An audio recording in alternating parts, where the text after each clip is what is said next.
Hello and welcome to the January 2016 version of the Games to Play. I am your host for this, Buffalo Prime. I'm one of the commentators for the Hive. You can check us out at Hive Guys on Twitter, or you can check us out on this YouTube page. And then I am Buffalo Prime on Twitter, at Buffalo Prime, I should say. So the point of this video, I'm going to do this every single month, is to give you 5 games that if you don't know what to play right now, these are just some recommendations every month I'm going to give. Whether that means that the game has something special going on for this month, or maybe it's new this month, or it's discounted coming up, or something of that nature, or whether it's just a game that I've been enjoying this month in particular. I'll give you 5 games, and you can let me know what you think of each of those games, and maybe in the comment section below, you know, leave some games that you think people should play. So let's just hop right to it. All right, number 5, I'm going to go ahead and give Endless Legend a game to play for this month. Big reason being is actually coming off of the winter sale. I don't know if any of you guys looked and picked it up. It was fairly inexpensive. I got the complete package of the game for like 20 bucks. Right now on Steam it's $29.99, but definitely goes discounted every once in a while. Endless Legend is a game, it's very similar to Civilization. If you've ever played, I think a 4X is what they call these games, where you basically control an army. You go through like hexagonal shapes and different, different spaces along the map. You lead your army to other areas, you explore, you have political things that you work on from there. And also you can interact with the other settlements, civilizations that are around you, whether you want to be friends with them, have trade, you can fight them. So basically that's what a 4X game is, and Civilization is obviously the most well-known version of that genre. A lot of people, play Civ. Beyond Earth is one of the games they gave, or one of the games that Civilization put out. And they have a couple of competitors as well. Endless Legend, what it does very well is it takes Civilization and puts it into a medieval fantasy setting, which I definitely am very interested in terms of, the way that the game is played. You have knights, you have different races, you have, the world itself is really, really fun to have. And another thing that Endless Legend does really well is the fighting mechanics, which in terms of Civilization, it's a numbers game and kind of a competing head-to-head. In Endless Legend, you actually have to use a little bit of tactics every time you fight. Now, you can obviously go through the fights and have the computer do it on their own based on probability, or you can actually have a hand in the strategy that's used during the fight. So you can put as much time and effort into this game as you want. And it's complex. Every game feels a little different. Well, Civilization, you have the same basic thing you're trying to do. Endless Legend really throws a lot of stuff at you, and you can definitely win in multiple different ways. So Endless Legend, I think, is definitely worth consideration for, a game to play if you're a little bored. Now, in general, I'm going to go ahead and say that this year is the year to watch for Nintendo. I'll come out and say that right now, because they have so many good games that are coming out, that have recently come out. And the game that I'm picking at number 4 is Mario Kart 8.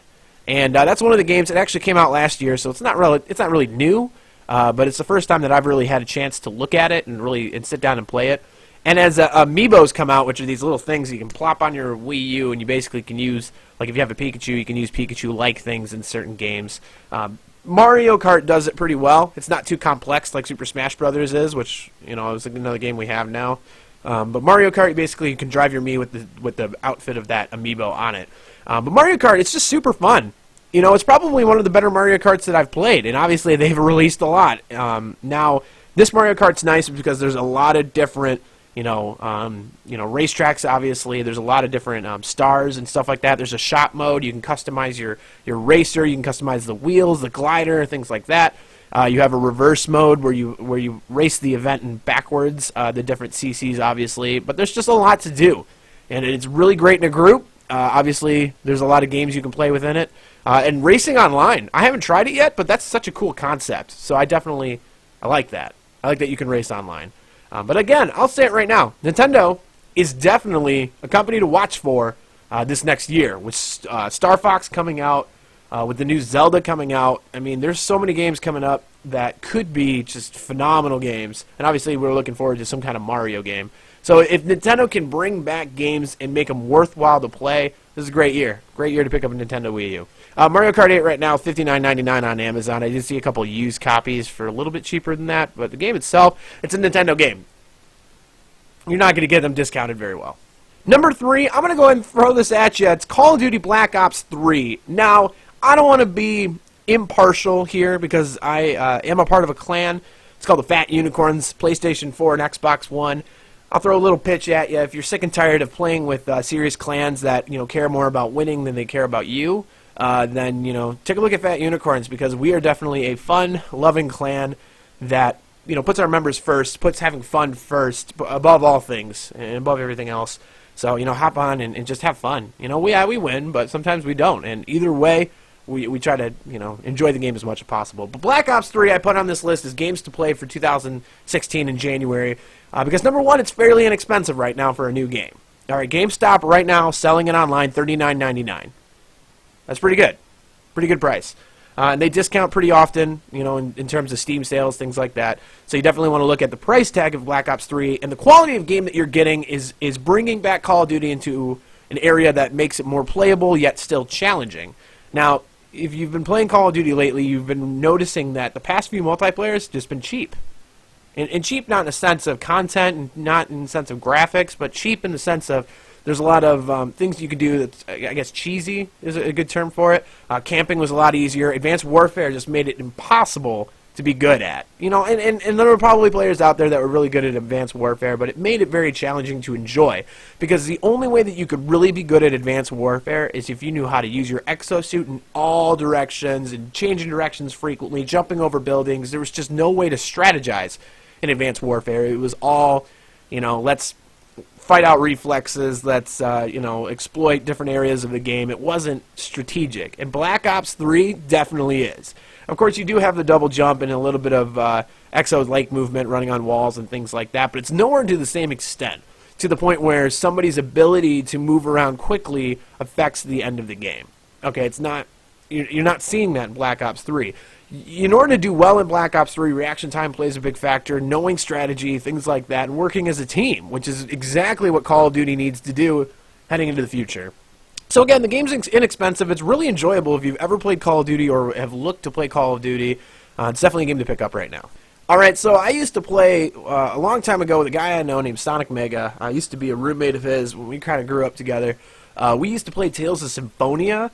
And that was the last Tales game I really paid attention to. It was great storyline, great graphics, and great gameplay. The customization that you could have at that time was still pretty unique. Now we're talking years and years and years ago. But Tales of Zestiria is the next game I picked up. Right now it's $49.99, but the Steam sale did knock it down over the winter to $37.50. So for those of you that were looking at the deal-wise of a brand new game, it's a AAA game, and you picked it up and haven't played it yet, I suggest you do.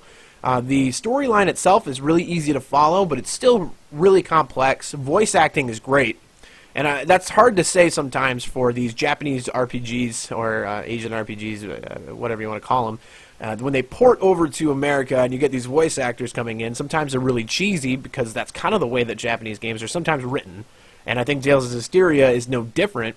But the voice acting is really quality. It brings you in. You lose yourself to the illusion of the game very quickly. So you're not really aware that you're playing a game. You're aware that you're in that world, and it really sucks you in really well. The combat system is a little dicey at first. Once you pick it up and get used to it, in your arts and things like that, it's really enjoyable. And the world is great, and yeah, definitely worth a look if you're an RPG fan or a JRPG fan. Absolutely, it's one of the best ones that have come out recently.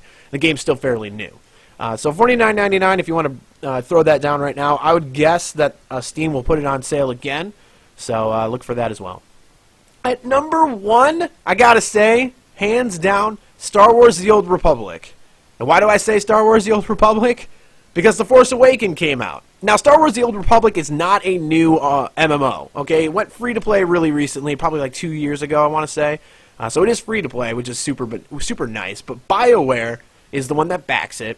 Love or hate BioWare, they write a great story. The stories in this game are phenomenal. Jace, who's another commentator for the Hive, has beaten the main story in one of the capacities, and he just raves about it. Loves the game to death. Now, the reason I'm bringing Star Wars The Old Republic up on this list is because it's so active right now. Because people saw The Force Awakens, and Force Awakens did very well in reviews, the box score, everything like that. So players are like, I want to be a Jedi. I want to play a game that's based around Star Wars. Now, unless you're going to sit there and play Star Wars Battlefront, which is essentially just putting you as like stormtrooper or pilot, things like that. If you want to be a Jedi and you want to have that experience and you don't want to throw back to, a game that's really, really old, you know, going back to the Old Republic, the original games, which are phenomenal, or Jedi Knight, Jedi Academy, people are going to play Star Wars The Old Republic to get that sense of an MMO with Star Wars since The Force Awakens just came out. It's fresh on their mind. So it's really active right now, which makes MMOs better. The more active the game is, the better the MMO, in my opinion. You know, having people to play with, they're very inclusive. They're very, interactive in terms of, gamers. I know if you've ever played an MMO before, you may notice that sometimes you head into an MMO and the community is not very talkative. All right, Elder Scrolls Online is a great example. I played that and I could not believe how many people just weren't talking. And I tried to interact with people and it didn't work. But in Star Wars The Old Republic, almost anybody that you run up to, you can probably talk to. Their general chat is very easy to access. Again, free to play, which is phenomenal. You can literally play that game absolutely for free the entire time of the storyline, and you can play online. $14.99 a month, $14.99 a month gives you premium access, which allows you to make multiple characters. You can chat at certain areas. It gives you a couple of different beneficial features. But free to play, Star Wars The Old Republic. If you're bored right now and you got a PC that can sort of run games, like you can downgrade The Old Republic pretty well to play almost on any system. And then, obviously, if you have a really good PC, the game looks great. So, those are my 5.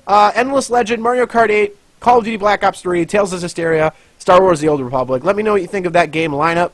If you haven't played them, check them out. Play them. If you got a little bit of extra cash after the holidays, it's a good time to pick up some games that are a little bit more on the expensive scale, if we're looking at gaming spectrum of prices. And then try them out. So, check back next time. I'll come back in February with another 5 games that I think you should play right now. So I've been Buffalo Prime. Check us out on Twitter, and see you later.